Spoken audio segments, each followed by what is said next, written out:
Steve Robbins here. Welcome to the Get It Done Guys, quick and dirty tips to work less and do more. They say you can't take it with you, and they're wrong. You can take it with you. It's the future. We take our work with us on our laptops and we work from anywhere, even the park, surrounded by cute woodland creatures who frolic in the grass as we luxuriate in the freedom and the productivity of our futuristic lifestyle. We can use portable electronic devices for truly revolutionary tasks. They can transmit documents, send text messages, snap pictures of important news stories, and create a web of knowledge that puts the Library of Alexandria to shame. We should be walking around more productive than ever, getting stuff done at an unprecedented rate. But we're not. Instead, we're sending cat pictures. We're reading rumors about Justin Bieber's impending emotional implosion and writing status updates about our digestive system's reaction to the sloppy joe we just ate for lunch. Our productivity software is helpfully full of ads, and even the most serious documents are hyperlinked to blog posts promising to reveal 8 reasons that Kim Kardashian should wax her nose hairs. Technology has made us reactive, scattered, and distracted. And we are.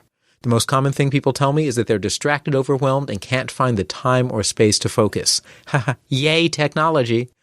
We need to turn our technology back into a productivity tool. But how? Dropbox saves the day. A few months ago, I was raving to a friend about Dropbox. It's this amazing tool that lets me keep my laptop and desktop in sync. How did I ever live without it?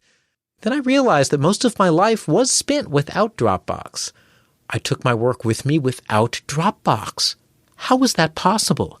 How could I be so productive without Dropbox? What was my secret?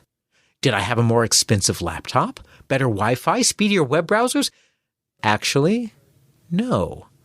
I had a spiral notebook, a 0.5 millimeter Pilot Shaker mechanical pencil, and a Staedtler plastic eraser.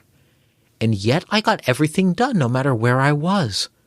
It's true I didn't have access to email or the web or Facebook, but when I think about it, it's also the case that those are the sources of my distraction, reactivity, and chaos. So when it comes to what I needed for my job, it was low-tech all the way. Planning ahead. You see, unlike my laptop, my backpack had severely limited capacity. So each morning I had to look over my to-do list and my calendar and consciously decide my priorities. Today I want to work on the Quicken credit card, writing performance reviews for my team, and learning C++. Then I would grab my notebook for writing out code, my performance review notebook, and my C++ manual, pop them into my backpack, and off I'd go to the park. Paradoxically, the fact that my laptop can be used to work on anything makes me much sloppier in my prioritizing. When I was forced to make decisions each day, I was better at focusing on what was important. Not only would I bring along the tools for my projects, I'd bring along the reference material. If I were working on the performance reviews, I'd have to decide what I needed to do a good job. If my team members had 360-degree reviews or notes from conversations we'd had, lists of modules they'd worked on, I would find and bring the relevant information. I was better at identifying what information I needed and knowing in advance how I intended to use that information to get my work done. One of the most controversial things I did back then was to write on paper. Even as a programmer, I wrote my code longhand and then typed it in. Transcribing forced me to think about it again as I typed, and I often caught my bugs while I was transcribing. The same is often true when writing prose. I don't write every word. I write an outline and notes on each paragraph. And then when typing it in, I review my logic. Interestingly, the fact that my laptop lets me cut and paste while writing makes me a sloppier writer. When I was forced to think before committing pencil to paper, my results were tighter and more coherent, even if I ultimately used my computer to type the final version and do some final cutting and pasting. As for email, I would print out just the important ones. Then in the park, I would jot down notes about my responses. Back at my desk, I would respond to the emails and type in the responses all at once.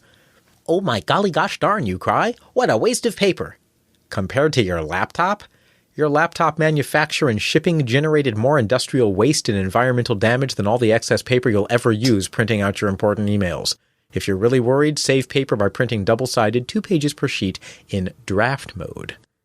Today's tip is to try it the old-fashioned way, just for a day. Declare a non-technology day and do it the old-fashioned way. Prioritize in the morning, bring just the materials you need to do your job, and spend the day working somewhere nurturing and fun, but without even the possibility of technology distracting you. You'll work less and do more, not because technology is speeding you up, but because lack of technology is slowing you down and giving you space to think. This is Steve Robbins. Email questions to getitdone@quickanddirtytips.com.